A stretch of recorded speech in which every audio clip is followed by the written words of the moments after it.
Welcome back to Radio Entrepreneurs. My name again is Jeffrey Davis, and I've been pretty excited during these series of interviews. We're at Hemenway Barnes in downtown Boston, overlooking the bustling city, and my co-host today is Mark Z from Mark Z Legal Staffing, Longfellow Staffing. Welcome back, Mark. Jeff, great to be here. Great. And Mark, you know that we're being heard across 28 countries in the World Wide Web, and that's what I like about web radio. And you can listen to it. I know you do. You have the app for Radio Entrepreneurs. Absolutely. Would you like to introduce our next guest? Absolutely. And as you know, I'm a legal junkie. And the most. And the opportunity to speak to the best and the brightest in their profession. And today we have Brian Broderick, who's a senior partner at Hemenway Barnes. Brian, great to have you on the show. Gentlemen, pleasure as always to speak with you. Brian, what's our talk about today? Today we're going to be talking about the wealth talk. The wealth talk. The talk that parents who have means need to give to their kids. And it's a vitally important talk. It's something that parents are often apprehensive about. And the reasons why it's important are a couple-fold. One, parents are desperately afraid that the wealth that they have created and are passing on to their kids will blight their kids. It'll hurt them, not help them. We can talk about that in more detail. Yeah. Second, they're afraid that family dynamics will change once children have a sense of the wealth that may be passing down to them. And third, there's a lot of structural planning that should go on, some intelligent estate and tax planning that should go on when people are transmitting wealth through the generations.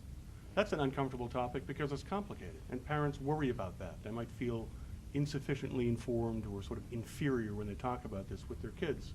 So there are several important reasons why the talk has to happen, and also, as you see, several impediments as to why it's often delayed too long.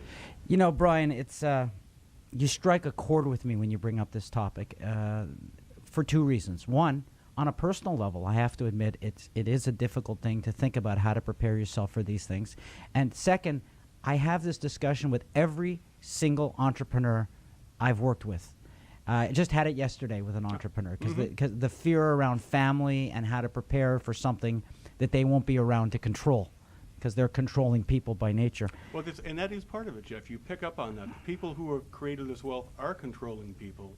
They have plans in mind, and when the plans seem to go awry, it becomes turmoil to them. It's a funny thing. Oftentimes you'll read in the press when people are talking about the wealth talk that the parents are afraid of losing control. That's sometimes it. But in our experience, at least, that's not usually it. It's just that they're fearful that when they combine the wealth they've created with the family they've raised, that bad things can happen.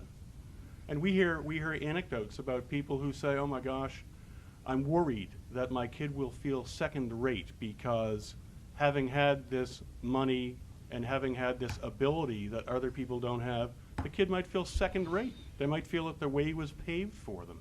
And surely that's a character type. Go ahead, please, Mark. You know what's also interesting is, and I was fortunate I grew up with means, but a lot of times I didn't really know where things stood. Like with my family, it was always, when we went out to dinner, thank you, Dad, thank you, Mom. We didn't know where our wealth was. It was only when I was going to college and my father said, hey, I need you to sign this. And I went into his bedroom and he had these documents for me. Before that, I didn't really know, and that was college. Don't you see a difference today in terms of with the kids and have knowledge when they need to know more? I think you're absolutely right. I think that it should be happening at an earlier age now.